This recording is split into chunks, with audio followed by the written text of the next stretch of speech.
আসসালামু আলাইকুম রহমতুল্লাহ। আজ কেন পৃথিবীটা লাগে এত সুন্দর? আসলে সত্যি কথা, আলহামদুলিল্লাহ আলহামদুলিল্লাহ।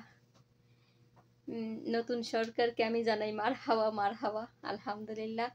তো এতদিন পরে যেন নিঃশ্বাসটা যেন মনে হচ্ছে কি হালকা হলো। এই কয়টা দিন একেবারে মনে হচ্ছে দোমাটকে দোমাটকে আসতেছে, যে আর যেন কত মানুষ মরার সংবাদ শুনবানি, আরো যেন কত মধ্য মরার সংবাদ শুনবানি, এরকম একটা আতঙ্কের ভিতর আমার দিনগুলো যাচ্ছিল।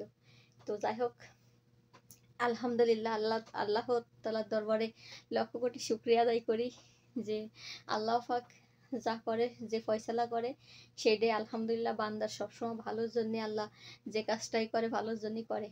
তো আমরা জনগণ, সাধারণ জনগণ এই সরকারকে অবশ্যই সম্মান করব, শ্রদ্ধা করব, ভালোবাসবো। সরকারের জন্য দোয়া করব যেন জনগণের সুন্দরভাবে রাখতে পারে, জনগণের জান মাল হেফাজতে রাখতে পারে। সব কিছু দায়িত্ব যেন সরকার সুন্দর করে পালন করতে পারে। আমরা যেন এই সরকারকে পাইয়ে যেন খুব ভালো থাকি, আল্লাহর কাছে বেশি বেশি শুকরিয়া আদায় করি। কালকে পবিত্র জুম্মার দিন আপনারা নফল 2 রাকাত নামাজ পড়বেন, আর যত যা অন্যায় করেছেন সবাই তওবা করবেন। তওবা করে সরকারের জন্য জুম্মার নামাজ পড়ে অবশ্যই দোয়া করবেন। সবসময় জন্য সরকারের সাহায্য সহযোগিতা করার পাশে থাকবেন, যে যারা হাতের কাছে থাকেন পাশে থাকেন। আর ছাত্র ভাই বোনদের কথা আর কি বলবো, তাদের তো ভালোবাসা অবিরাম সবসময় জন্য থাকবে, চিরদিন মনে থাকবে। যে যে সকল ছাত্র ভাইরা জীবন দেশের জন্য, দেশের মানুষকে ভালোবাসে, তাদের তাদের জন্য আমার তো সবসময় দোয়া থাকবে ইনশাআল্লাহ।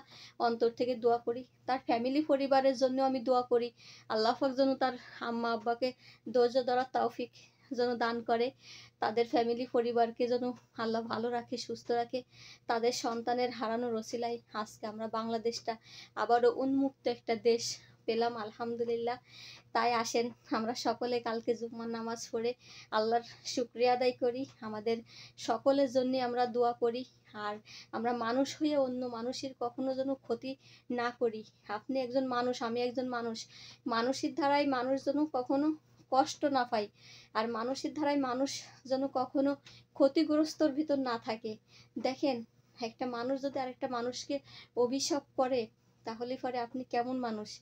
যদি মানুষ মারা যাওয়ার পরে দোয়া না পড়ার পরে যদি বলে আলহামদুলিল্লাহ, যে তার মানে কত খুশি হয়েছে ও মরার পরে। তো এই কথাটা যেন আপনি আমি মরার পরে যেন কেউ না বলে, সেই চেষ্টা, সেই চিন্তা চেতনা সবসময় রাইখে কাজ করবেন ইনশাআল্লাহ। সবাই ভালো থাকবেন, সুস্থ থাকবেন। জুম্মা মুবারক। বাই বাই, আল্লাহ হাফেজ।